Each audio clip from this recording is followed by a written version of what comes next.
एक तरफ वो ताकतें खड़ी हैं जो कह रही हैं हिंदू मुस्लिम मंदिर मस्जिद, हिंदू मुस्लिम मंदिर मस्जिद, और एक तरफ वो नेता खड़ा है जो कह रहा है कि 4 जून को हमारी सरकार बनाओ दिल्ली में, 15 अगस्त से पहले इस देश के 30 लाख युवाओं को एक झटके में नौकरी देने का काम करेंगे हम।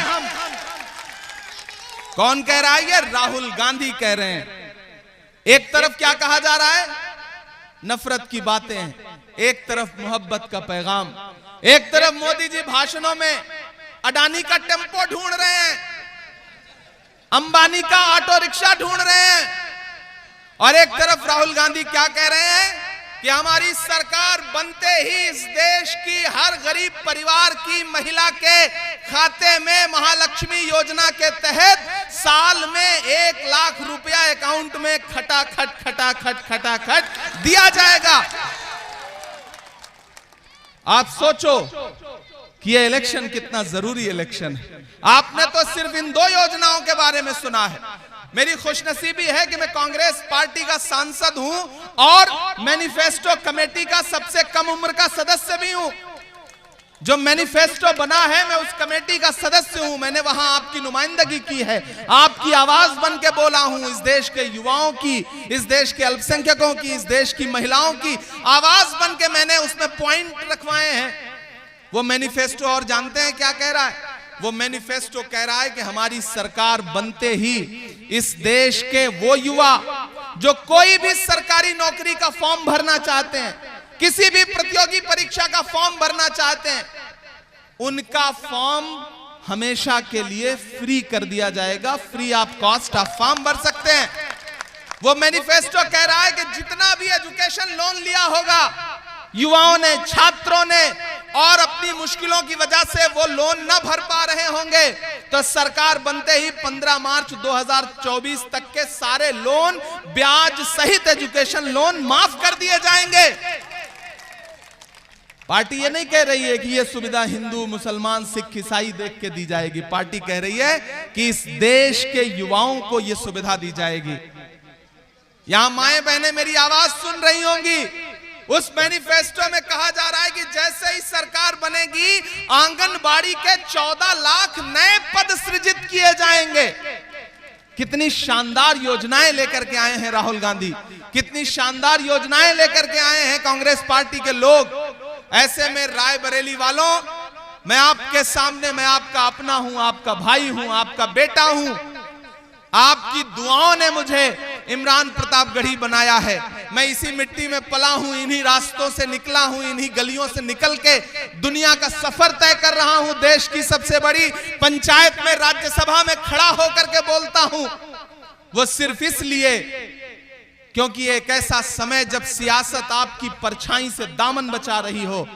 मेरी बात को बहुत संजीदगी से सुनना रायबरेली वालों, और मेरे इस संदेशे को पहुंचाना कि एक ऐसा समय जब सियासत आपकी परछाई से दामन बचा रही हो, ऐसे में प्रतापगढ़ की गलियों से, प्रतापगढ़ के गांव से निकले एक बेटे का हाथ पकड़ के राहुल गांधी ने कहा कि 34 साल की उम्र में देश की सबसे बड़ी संसद में, राज्यसभा में बैठो और वहां मजलूमों के लिए आवाज उठाओ।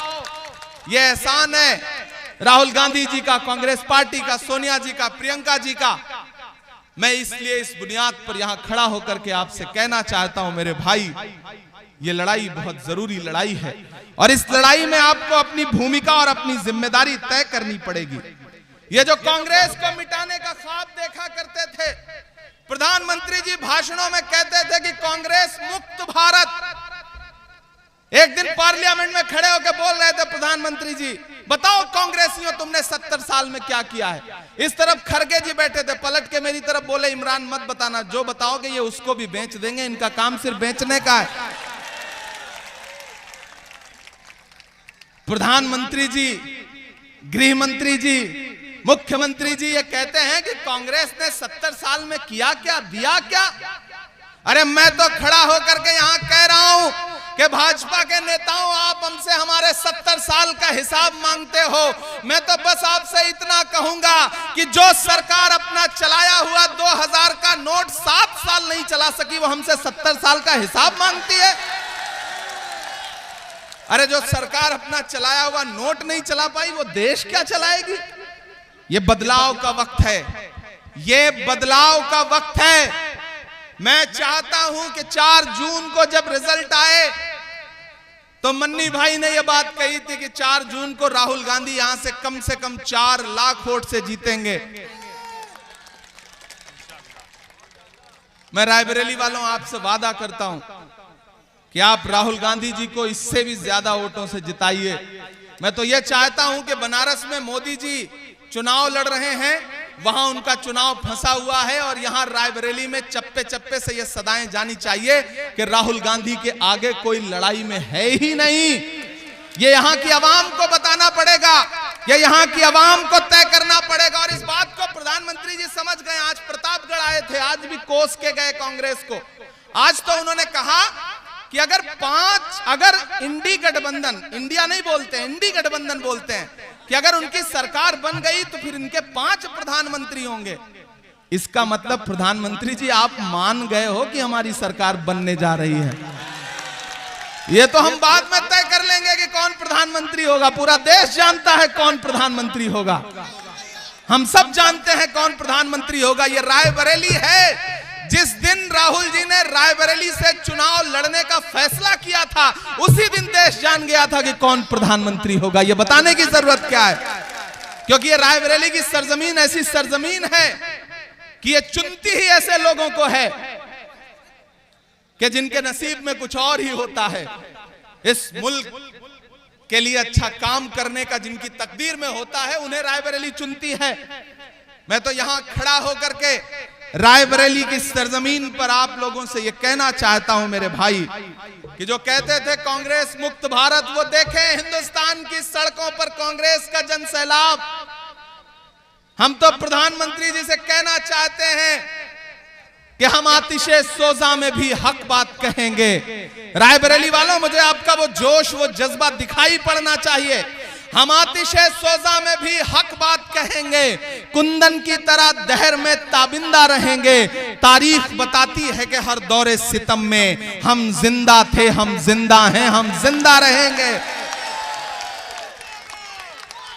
कोई ताकत कांग्रेस पार्टी को मिटा नहीं सकती है, कोई ताकत कांग्रेस पार्टी को मिटा नहीं सकती है। रायबरेली वालों, कांग्रेस की सरकारों में भी चेचक के, पोलियो के, प्लेग के, सबके टीके लगे थे, याद है? लेकिन क्या कभी सुना कि किसी टीके का, किसी वैक्सीन का कोई साइड इफेक्ट हुआ? नहीं हुआ ना। मैं पार्लियामेंट की हेल्थ कमेटी का मेंबर हूं।